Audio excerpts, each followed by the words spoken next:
800 000. C'est le nombre de personnes mettant fin à leur jour chaque année de manière volontaire. 40 secondes. C'est la durée séparant de suicide. Et 3 secondes, c'est le temps espaçant de tentative.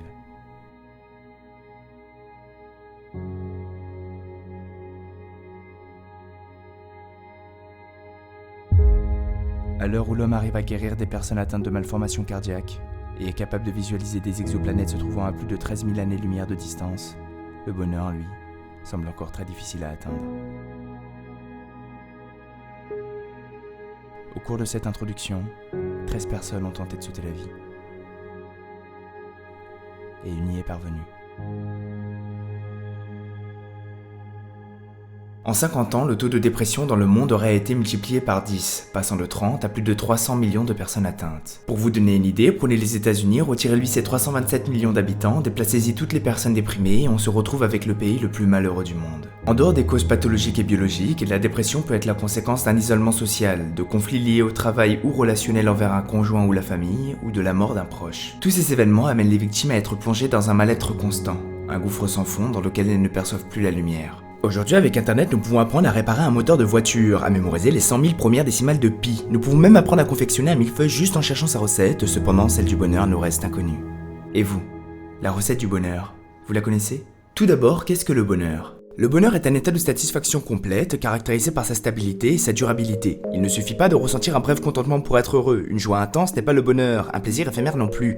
Le bonheur est un état global, l'homme heureux est comblé, il vit une forme de plénitude. Voilà ce que l'on trouve en cliquant sur le premier lien Google après avoir tapé bonheur définition dans la barre de recherche. Je ne suis pas ici pour remettre en cause ce que Dico Philo prétend, cependant il faut savoir que cette question, des milliers d'hommes et de femmes se la sont déjà posées, avec chacun des opinions différentes. Scientifiques comme philosophes y ont déjà exposé leurs idées, certaines avec un fond scientifique et d'autres avec une approche plus spirituelle. Analysons tout d'abord le versant scientifique du bonheur. Le 12 septembre 2017, Robert Lustig, endocrinologue américain, publia son livre The Hacking of the American Mind, dans lequel il y exposa les réactions neuronales responsables de la sensation de bonheur. Dans notre cerveau, le bonheur s'exprime par la sécrétion d'un neuromédiateur, la sérotonine. Aussi appelée hormone du bonheur, la sérotonine inhibe de manière prolongée nos neurones qui deviennent plus difficiles à stimuler. Pour faire simple, la sérotonine vous apaise, vous relaxe et vous rend moins réactif aux stimuli extérieurs. A contrario, une sécrétion insuffisante ou alors un dysfonctionnement dans la chaîne de la sérotonine vous rend plus impulsif, plus sensible, favorisant ainsi l'agressivité et la dépression. Voilà pour le côté scientifique, maintenant intéressons-nous au point de vue des philosophes. Beaucoup se sont déjà penchés sur la question, Platon, Spinoza, Nietzsche, Épicure et j'en passe. Dans cette vidéo, nous n'allons pas éplucher les écrits de tous les philosophes, Dieu merci, mais nous allons plutôt nous concentrer sur 3 d'entre eux, que sont Aristote, Kant et Confucius.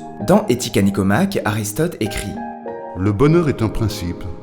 C'est pour l'atteindre que nous accomplissons tous les autres actes.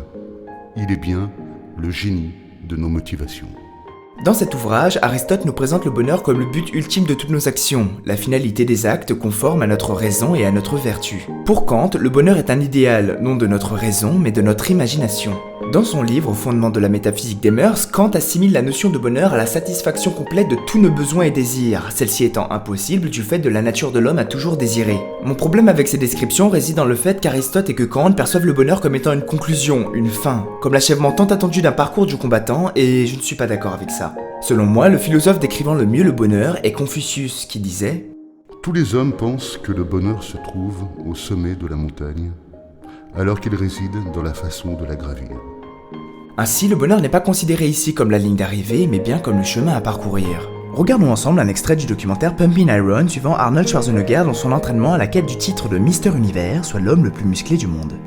I remember in the Pumping Iron days, people ask me in the gym all the time, why are you smiling all the time? Why are you so happy? You have to lift 50 tons of weights. You have to train 5 hours a day. I mean, I look at the other bodybuilders' faces and lifters' faces, and they look kind of depressing. They look sour. They're miserable that they have to lift weights. You don't look miserable, you look happy. And I tell them always, I say, I smile because I know exactly that every rep that I do, that every set that I do, every weight that I lift, I get one step closer to turning that vision of mine into reality and becoming that Mr. Universe. I could not wait to lift another 500 pounds in the squats. I could not wait to do another 1,000 sit-ups. I could not wait to do bench press and more curls until I couldn't move my arms anymore. Because I knew that every rep got me closer to standing on that stage as a champion. Cet extrait arrive très bien à transmettre cette idée de bonheur à travers le chemin, cependant elle présente un problème. Selon moi, celle-ci ne met en avant que l'aspect travail du bonheur. Comme mentionné précédemment, le bonheur est un état de satisfaction complète, caractérisé par sa stabilité, mais surtout par sa durabilité. Ainsi, si on projette une vie entière sur une journée, le bonheur doit se perpétuer tout au long de celle-ci, et donc, à moins que vous n'œuvriez sur votre projet 24 heures sur 24, cette règle ne tient pas. Pourquoi, me direz-vous? Parce que le bonheur ce n'est pas seulement du travail, mais c'est aussi des amis, des amours. Seriez-vous pleinement heureux si, après chaque séance de sport où vous aviez tout donné, vous rentriez chez vous sans avoir personne à aimer? De même, seriez-vous pleinement heureux si, après vous êtes réveillé auprès de la personne que vous aimiez, vous devriez partir à un travail que vous détestiez? Seriez-vous pleinement heureux de vivre avec la personne que vous aimiez sans avoir ni amis ni proches avec lesquels partager de bons moments? Non. Pourquoi? Parce que l'homme ce n'est pas que du travail, ce n'est pas que du social, ce n'est pas que de l'amour, mais c'est tout ça à la fois. Le bonheur est en réalité un état d'équilibre régi par ces trois parties. Chaque fois que vous ne vous épanouirez pas dans une de ces catégories, votre bonheur s'en trouvera impacté. Si le bonheur est votre montagne à gravir, le travail est votre piolet, le social votre harnais et l'amour votre corde. Un seul élément défectueux, et vous tombez. Et ce seront les thèmes que nous aborderons dans ces vidéos. Bonjour et bienvenue sur Success Factory.